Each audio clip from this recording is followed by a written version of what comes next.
Aleluya, pues vamos a orar para presentar la palabra del Señor en oración para que Dios pueda hablarnos a cada uno de nosotros.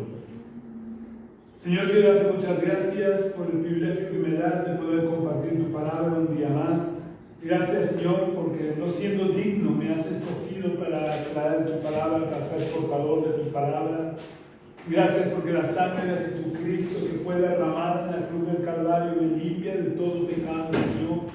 Y te pido, Padre Santo, por favor, Señor, que tú me ayudes a llevar mis pensamientos cautivos a la obediencia a Cristo para poder hablar la palabra que tú quieres que yo hable a tu pueblo, Señor. Padre, que yo solo sea un canal a través del cual tú puedas bendecir a tu iglesia, tú puedas hablar a cada creyente que escuche este mensaje, Señor. Padre, glorifícate en cada uno de nosotros, prepara la tierra de nuestros corazones y que tu semilla pueda dar fruto al 100%, en el nombre de Jesús. Amén. ¿Sabes? Hay una cosa que he comprobado con el paso de los años, es que conforme me voy haciendo más mayor, va aumentando también mi sensibilidad. Y por eso quizás me identifico cada vez más con las palabras del rey David en el Salmo 139. Es verdad que todos los salmos son bonitos, todos los salmos son preciosos, pero el Salmo 139 a mí me gusta de una manera especial, porque desde el principio hasta el final es una exaltación de Dios. Así que os recomiendo que lo leáis en casa y que os dejéis llevar con la imaginación por donde David está transitando a lo largo de este Salmo para que podáis experimentar los sentimientos que brotan del corazón de David al escribir este Salmo. Yo para el mensaje de hoy quiero centrarme solamente en dos de los versículos del Salmo 139 que manifiestan claramente los sentimientos que experimenta David al escribir este Salmo y que, como acabo de decir, conforme me voy haciendo más mayor, conforme conozco mejor a Dios, comparto cada vez más con David estos sentimientos de una manera mucho más real y más fuerte. Me estoy refiriendo a la admiración que el rey David sentía por Dios. Vamos a leer los versículos 6 y 14 del Salmo 139. El versículo 6 dice: tal conocimiento es demasiado maravilloso para mí, alto es, no lo puedo comprender. Y el versículo 14 dice: te alabaré porque formidables y maravillosas son tus obras. Estoy maravillado y mi alma lo sabe muy bien. Hay muchas cosas, tanto en la palabra de Dios como en la misma naturaleza o en los acontecimientos históricos que, como dice el rey David en este Salmo, me maravillan y hacen que cuando pienso en Dios y en todas estas cosas, experimente una gran sensación de asombro y un fuerte sentimiento de admiración por Dios y hacia Dios, hacia lo que representa a Dios, hacia lo que ha hecho Dios. Por ejemplo, cuando pienso en la grandeza del universo, que hace que los científicos crean que el universo es infinito, y digo que hace que los científicos crean que el universo es infinito, porque realmente el universo no es infinito. Dios ha puesto límites al universo, y donde acaba el universo comienza el trono de Dios. Así que cuando pienso en la inmensidad de ese universo que los científicos creen que es infinito, no tengo más remedio que asombrarme y admirarme por la grandeza de Dios.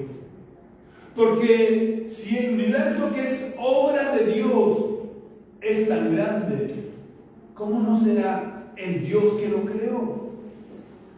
y que lo creó simplemente por el poder de su palabra. No había nada y Él habló y todo fue hecho. Nosotros somos, respecto al universo, como una pequeña bacteria en medio del océano. Para una bacteria que esté en medio del océano Pacífico, el océano es infinito. Y esa bacteria no puede ni imaginarse los límites del océano, y mucho menos puede imaginarse la tierra firme y todo lo que hay, toda la riqueza de vida y de materiales que existen en la tierra firme. De la misma manera, el universo es tan grande que para nosotros nos resulta imposible imaginar los límites del universo. Y mucho menos lo que hay más allá de esos límites. Pero como os decía, el universo tiene límites, aunque no sea inconcebible para la mente humana. El universo tiene límites establecidos por su creador. Dios, en cierta manera, se lo hace entender a Job, o hace que Job reflexione acerca de su grandeza por haber creado este universo. En Job, capítulo 38, versículos 4 al 7. En estos versículos Dios le hace preguntas retóricas a Job para que Job reflexione sobre su grandeza, sobre la grandeza del Dios creador. Vamos a ver lo que Dios le dice a Job en estos versículos. Dios dice: ¿dónde estabas tú cuando yo fundaba la tierra? Házmelo saber si tienes inteligencia. ¿Quién dispuso sus medidas, si es que lo sabes? ¿O quién tendió sobre ella la cuerda de medir?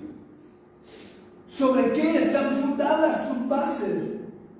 ¿O quién puso su piedra angular? Cuando lavaban juntas todas las estrellas del alba y se regocijaban todos los hijos de Dios. Para crear un universo tan maravillosamente grande que resulte infinito para nuestros ojos y para nuestros conocimientos, necesariamente Dios tiene que ser infinitamente más grande y maravilloso, porque Él fue el que lo diseñó y Él fue el que fundó la tierra y la puso sobre nada. Esto es verdaderamente asombroso. La tierra no reposa sobre nada y ahí la puso Dios. Pero Dios no solo tiene necesariamente que ser grande, maravilloso y asombroso y admirable por la gigantesca obra del universo, porque también cuando pienso en la belleza de la creación, solo puedo rendir mi corazón y quedarme con la boca abierta ante tanta belleza, porque he estado en medio de la majestuosidad de los Alpes suizos. De hecho, como sabéis, yo nací en Suiza y por eso he estado en medio de los Alpes suizos. Y sus paisajes son de una belleza indescriptible, con esos picos blancos y sus laderas llenas de diversos tonos de verde y salpicadas por multitud de diferentes flores que llenan el paisaje de colorido. ¿Y qué decir de los innumerables ríos, lagunas y lagos de aguas cristalinas? Pero también he estado en el Valle del Cauca, rodeado de una vegetación impresionantemente bonita. En todos los lugares de la tierra donde el hombre no ha intervenido ni ha puesto su mano, nos quedamos admirados y asombrados por la increíble belleza de la creación de Dios. Lo que habla acerca de la maravillosa grandeza del Creador, que fue capaz de diseñar semejante obra de arte, que ni el mejor de los pintores es capaz de reproducir con todos los matices que el Creador ha puesto en la obra de sus manos. Eso demuestra su increíble sensibilidad. Dios no es un ser impersonal o frío como algunas veces quieren pintarlo. Dios es un ser absolutamente personal que tiene una mente suprema, prodigiosa, asombrosa, capaz de diseñar y de crear todo el universo, toda la belleza de la creación. Vamos a seguir leyendo algunas de las preguntas retóricas que Dios le hace a Job, porque creo que cualquier persona con un poco de sensibilidad debe de maravillarse ante las palabras que Dios le dice a Job en los versículos 8 al 11 del mismo capítulo que estamos leyendo, Job 38. Vamos a leer ahora los versículos 8 al 11, donde Dios le dice o le pregunta retóricamente a Job: ¿quién encerró con puertas el mar cuando se derramaba saliéndose de su seno? Cuando yo le puse nubes por vestiduras y oscuridad por faz. Yo establecí para él los límites, le puse puertas y cerrojos y dije: hasta aquí llegarás y no pasarás adelante. Ahí parará el orgullo de sus olas. He hablado de cómo la grandeza del universo debe de despertar nuestra admiración por un Dios tan grande que le puso límites al universo. Y he dicho también, o he citado, la indescriptible belleza de la tierra, que debe despertar nuestra admiración por la sensibilidad tan extraordinaria del Creador, que ha sido capaz de diseñar tanta belleza.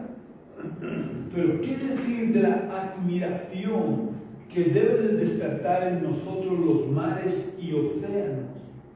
Porque en los mares y océanos también podemos encontrar esa misma grandeza del Creador del universo y la misma belleza creada por el Dios admirable y asombroso que creó los paisajes de la tierra. Vemos la admirable grandeza del Creador por el hecho de que con todos los adelantos científicos todavía el hombre no ha sido capaz de bajar a las partes más profundas de los océanos. Y todavía existen lugares en la profundidad de las fosas oceánicas que no han podido ser exploradas por el hombre, porque el hombre no ha sido capaz de bajar a tanta profundidad. Sin embargo, Dios es el que le ha puesto los límites a los mares y océanos y ha vestido de oscuridad esos lugares profundos. Pero también vemos la grandeza de Dios al poder ponerle límites a los mares y océanos, dado que por muchas aguas que contengan y por muy fuertes que sean sus olas, no pueden traspasar los límites que Dios les ha impuesto. Y aunque en momentos determinados por los fenómenos atmosféricos los traspasen, provocando inundaciones, pasando esos fenómenos atmosféricos, las aguas vuelven a su lugar de origen. Y por mucho sol que haya, los mares y océanos no se secan, porque Dios los vistió con las nubes que descargan su agua, para que el volumen del agua se mantenga más o menos constante a lo largo del tiempo en los mares y océanos. Esto en cuanto a la grandeza de los mares y océanos, que nos hablan de la admirable y asombrosa grandeza del Creador que los creó y les puso límites. Pero ¿qué decir de la asombrosa y admirable belleza de los mares y océanos que todavía tienen, especialmente donde el hombre no ha llegado? Podemos ver esa belleza a pesar de la devastadora y destructora influencia del ser humano. Pero donde el ser humano no ha destruido todavía, hay una increíble belleza, hay una increíble gama de colores y tonalidades diferentes en los mares y océanos, como por ejemplo los arrecifes de coral y la increíble vegetación y fauna acuática de colores tan diversos que son difíciles de imaginar. Todo esto nos habla de la asombrosa y admirable sensibilidad del Creador que lo diseñó todo. Toda esta grandeza y belleza deberían llevarnos a la misma conclusión que le llevó a Job todas las preguntas retóricas que Dios le hizo. Y como Job, en el capítulo 42 deberíamos confesarle a Dios: así hablaba yo y nada entendía. Eran cosas demasiado maravillosas para mí que yo no comprendía. Deberíamos vivir admirados y asombrados ante un Dios tan increíblemente grande y sensible, que fue capaz de diseñar y crear el universo en el que vivimos y nos movemos. Porque la grandeza de Dios no solo la podemos ver en la grandeza y belleza del universo que ha creado y que vemos con nuestros ojos, sino que también podemos ver la grandeza y la sensibilidad de Dios en el universo microbiológico. Vemos la grandeza de Dios en lo pequeño, vemos la grandeza de Dios en lo grande, pero también en lo pequeño. Porque esa grandeza se manifiesta en todo un mundo que no somos capaces de ver con nuestros ojos y que necesitamos de aparatos potentes como los microscopios electrónicos para poder verlo. Pero que cuando vemos y estudiamos ese mundo microbiológico, no tenemos más remedio que seguir maravillándonos ante un Dios tan grande que ha creado todo ese mundo tan pequeño. Porque si grande es el universo cósmico, tan grande o más es el universo microbiológico que no somos capaces de ver. Es absolutamente increíble y asombrosa la grandeza y la diversidad del mundo microbiológico que vive dentro de nosotros, que vive sobre nosotros y que vive en cualquier parte del planeta. Con frecuencia solo somos conscientes del mundo microbiológico cuando nos ponemos enfermos por la proliferación de alguna bacteria o de algún virus o de algún hongo. Pero son muchísimos más los hongos y bacterias beneficiosas que los que nos afectan. Son muchísimos más las bacterias que no nos afectan ni para bien ni para mal. Pero no somos conscientes de ellas porque no somos capaces de verlas con nuestros propios ojos. Pero la verdad es que cada bacteria, cada virus, cada hongo es en sí mismo todo un mundo maravillosamente asombroso que Dios diseñó y creó para nuestro bien. Porque si sufrimos infecciones que nos ponen enfermos, no es porque Dios nos creara para infectarnos y enfermarnos, sino todo lo contrario. Dios creó todo ese mundo microscópico para beneficiarnos.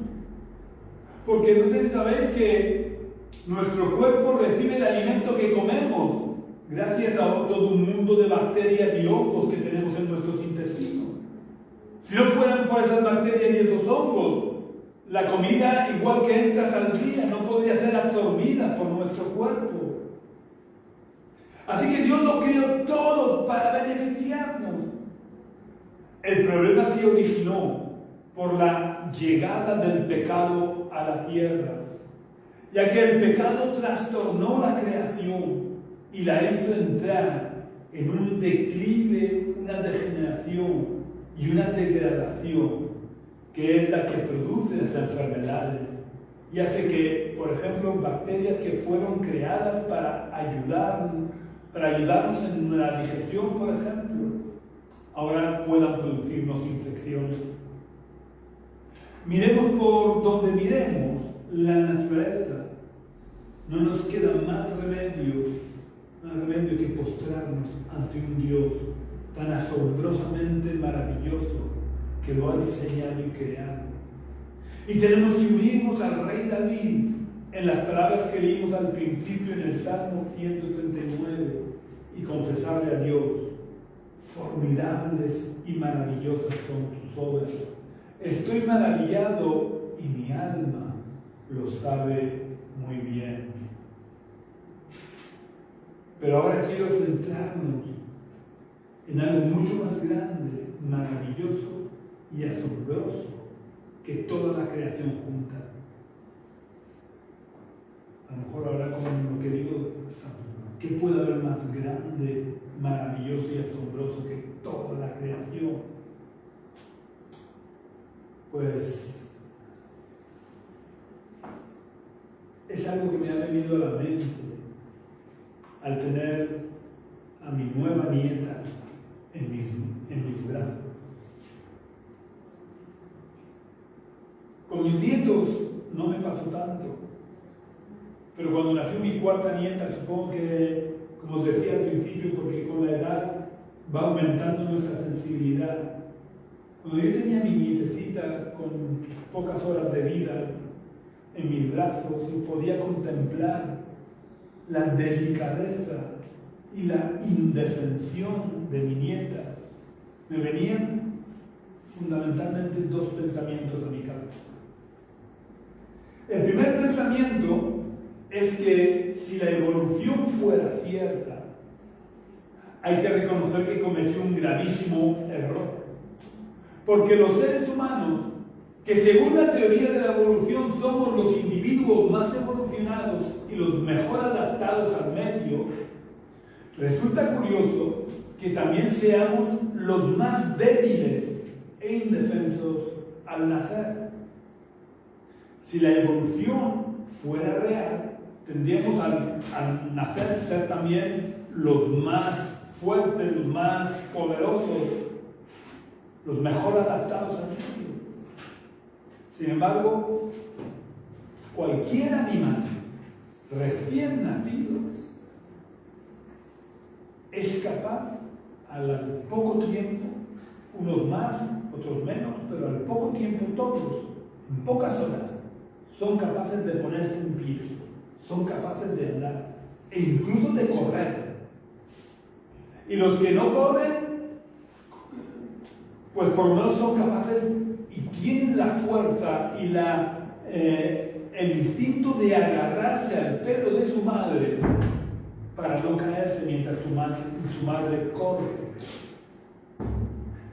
Sin embargo, nuestros bebés, al nacer, son tan débiles y vulnerables que no es solo ya que no se puedan poner de pie, es que ni siquiera son capaces de sostener su propia cabeza erguida. Y si los adultos que los cogemos no tuviéramos cuidado, se podrían matar ellos mismos por su incapacidad de controlar sus propios movimientos y de sostener su propia cabeza. Según la teoría, el ser más evolucionado es el más débil al nacer. Es curioso como Dios, que nos ha creado para gobernar y ejercer dominio sobre el resto de la creación, ha permitido. No estoy muy seguro si por causa del pecado, dado que antes del pecado ningún ser humano nació y por tanto no sabemos en qué condiciones nacían antes del pecado, pero no estoy seguro si por causa del pecado, pero ha permitido que seamos los más débiles y vulnerables de la creación. Quizás sea para ayudarnos a que el orgullo no se nos suba arriba, porque cuando vemos nuestros bebés recién nacidos, no nos cabe más que reconocer humildemente lo poco y lo débiles que somos al nacer. El segundo pensamiento, y es en el que quiero profundizar, al ver la delicadeza y la indefensión de mi nieta, que me produce una gran admiración y un gran asombro, y por eso también he estado hablando acerca de la grandeza de Dios, es como un Dios tan sumamente grande y poderoso fue capaz de encarnarse, exponiéndose a estar en una situación de tan absoluta debilidad e indefensión. El creador del universo visible e invisible se hizo tan débil que durante un tiempo no pudo sostener ni su propia cabeza. Porque no olvidemos que en su encarnación y durante su vida en la tierra, Jesús fue enteramente un hombre, como lo explica Pablo en Filipenses capítulo 2, versículos 6 al 8.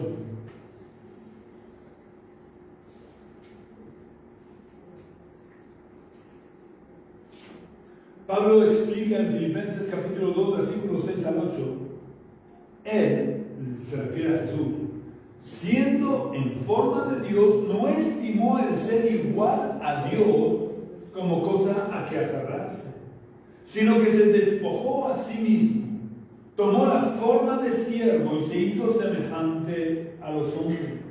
Más aún, hallándose en la condición de hombre, se humilló a sí mismo, haciéndose obediente hasta la muerte y muerte de cruz. A veces cuando pensamos en la humillación de Cristo, centramos nuestra atención en la muerte en la cruz, perdiéndonos la oportunidad de asombrarnos y admirarnos por la indescriptible humildad de Dios, ya que la humillación de Jesús no comenzó o no se limitó a su muerte en la cruz. Su humillación comenzó desde el mismo momento de su concepción. Porque siendo el creador de los cielos y de la tierra, se humilló hasta tal punto de desarrollarse como un feto normal en el vientre de María, con toda la debilidad de un feto. Jesús, que había intervenido en la creación del universo.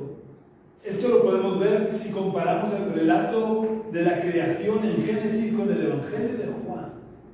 Dado que Dios creó por medio del poder de su palabra y Jesús es la palabra encarnada de Dios, podemos afirmar que Jesús, habiendo intervenido en la creación del universo visible e invisible, se vio limitado a la debilidad y la indefensión de desarrollarse en el vientre de María.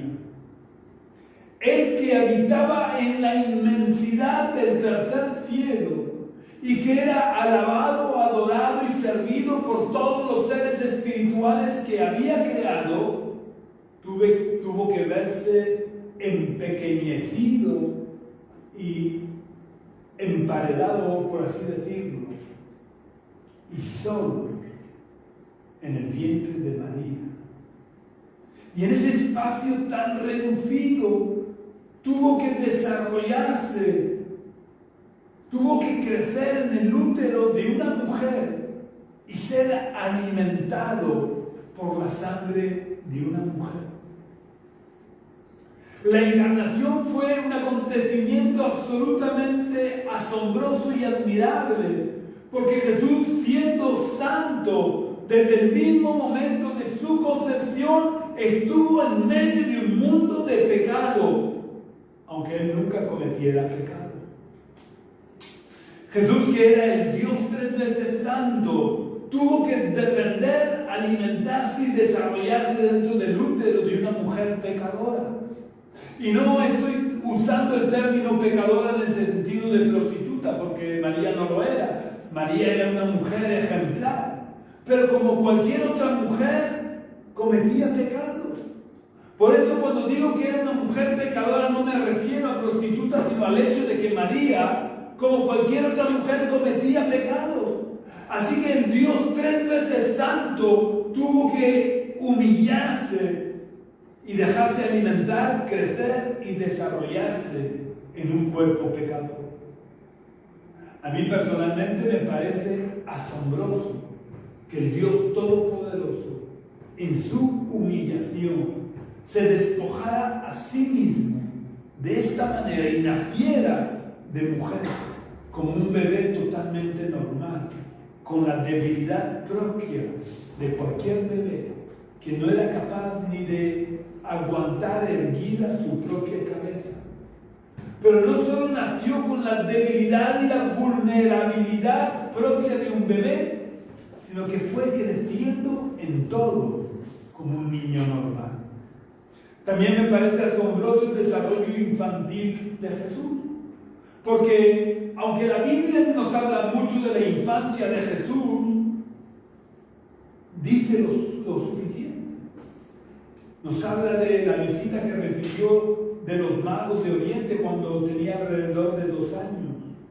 Y Lucas, en el capítulo 2 y versículo 52, nos dice: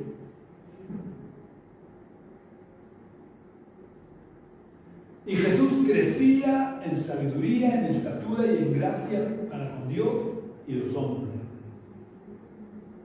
Es decir, nos dice que creció como un niño normal. Su mente humana tuvo que crecer y desarrollarse como la de cualquier niño. Su cuerpo débil tuvo que crecer en estatura. Si la Biblia no habla mucho de la infancia de Jesús, es porque podemos suponer que tuvo una infancia absolutamente normal. Y al tener una infancia normal, como la de cualquier otro niño, no tuvo mayor importancia. Los primeros años de vida humana del Dios Todopoderoso pasó prácticamente inadvertida como parte de ese proceso de su humillación. ¿No es esto asombroso? Pero es que además la humillación que relata Pablo en Filipenses siguió durante toda su infancia, porque siendo Jesús el Dios que le dio la ley a Moisés, y siendo quien nos transfirió a los seres humanos al soplarnos su aliento de vida, su moralidad, sin embargo, durante su encarnación tuvo que ser educado por unos padres humanos normales.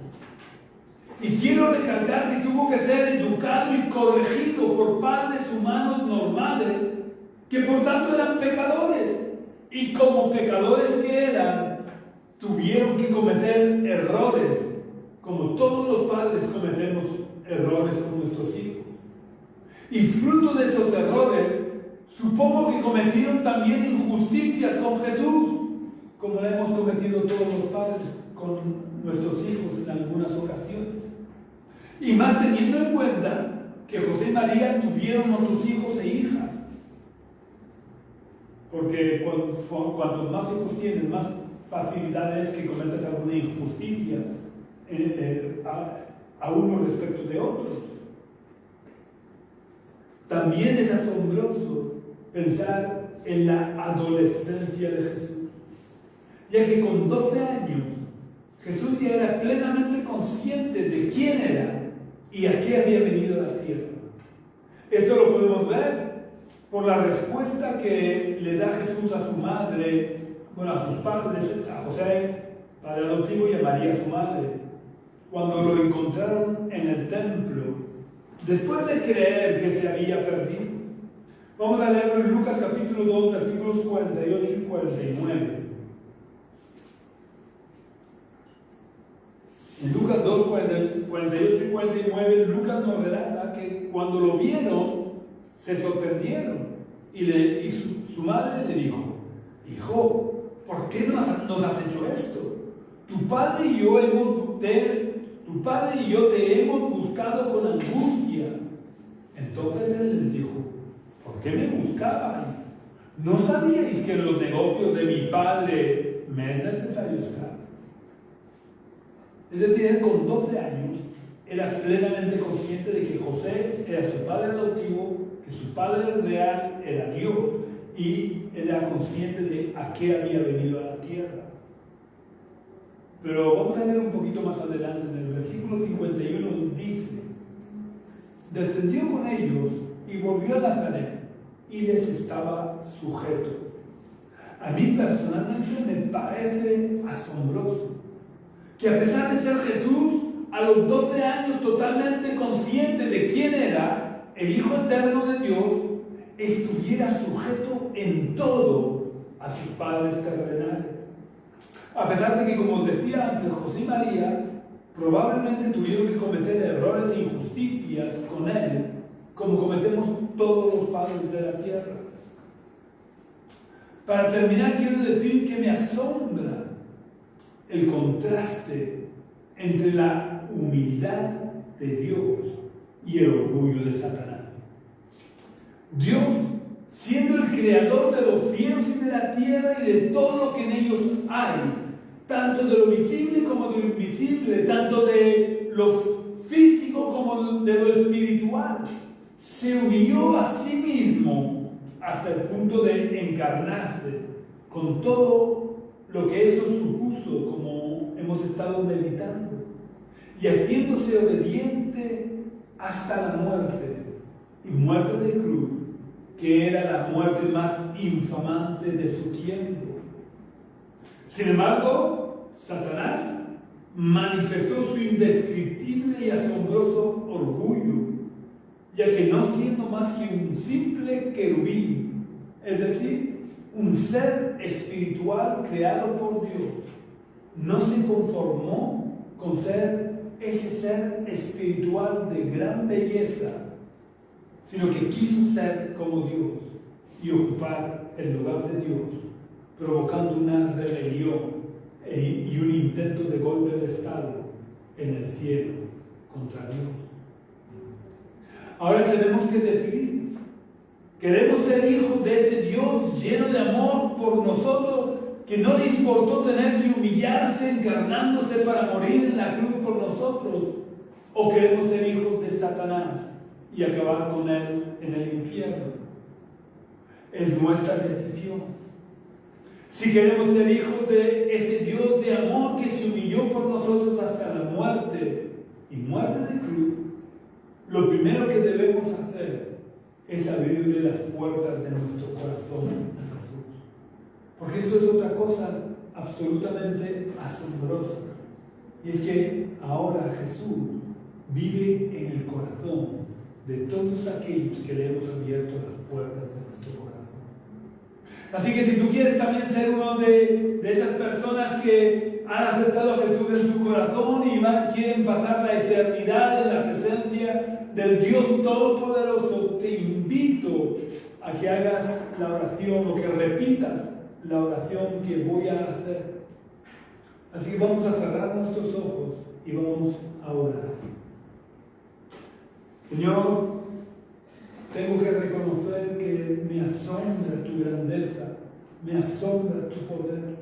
Eres admirable, oh Dios, porque grandes y formidables son tus obras. Y yo quiero humillar mi corazón ante ti en esta mañana y quiero pedirte que perdones todos mis pecados. Límpiame total y completamente. Que la sangre que fue derramada en la cruz del Calvario me limpie de todo pecado, Señor. Yo quiero abrirte las puertas de mi corazón para que puedas entrar en mi corazón y puedas vivir de verdad en mí. Yo te suplico, oh Dios, que tú te sientes sobre el trono de mi vida y que desde hoy para siempre tú reines en mi corazón. En el nombre de Jesús. Amén. Si has hecho la oración, no dejes de buscar una iglesia donde se predique de verdad el Evangelio y no tradiciones humanas. Y te unas a ellos porque todos somos miembros de un cuerpo, la iglesia. Y los miembros del cuerpo no pueden vivir aislados como llaneros solitarios. Pero si has hecho la oración, si no has hecho la oración, no dejes de pasar más tiempo. Acepta a Jesús en tu corazón, porque tu eternidad depende de que hayas aceptado a Jesús en tu corazón. Tal vez mañana sea demasiado tarde porque nadie somos dueños de nuestra vida. También quiero pedirte, por favor, que puedas compartir este culto en tus redes sociales para que el Evangelio se pueda ir extendiendo lo más posible. Y también si queréis contactar con nosotros, si queréis venir a visitarnos y compartir el culto de forma presencial con nosotros, podéis venir a la calle Río Júcar, número 19 bajo, del barrio de los Dolores de Cartagena. La calle Río Júcar, número 19 bajo, es el lugar donde tenemos nuestras reuniones presenciales. Podéis acudir los domingos a las 11 de la mañana. Si venís, seréis muy bienvenidos. También puedes contactar conmigo a través del teléfono que figura en esta página de Facebook de la Iglesia Génesis. Preferiblemente por las tardes, porque por las mañanas trabajo. También puedes visitar nuestra web, que es iglesiagenesis.jimbofree.com. Iglesia Génesis se escribe tal cual suena, todo junto, sin acentos, sin mayúsculas. Jimbofree se deletrea JIMDOFREE.com. Un abrazo muy fuerte y que Dios te bendiga grandemente y te guarde hasta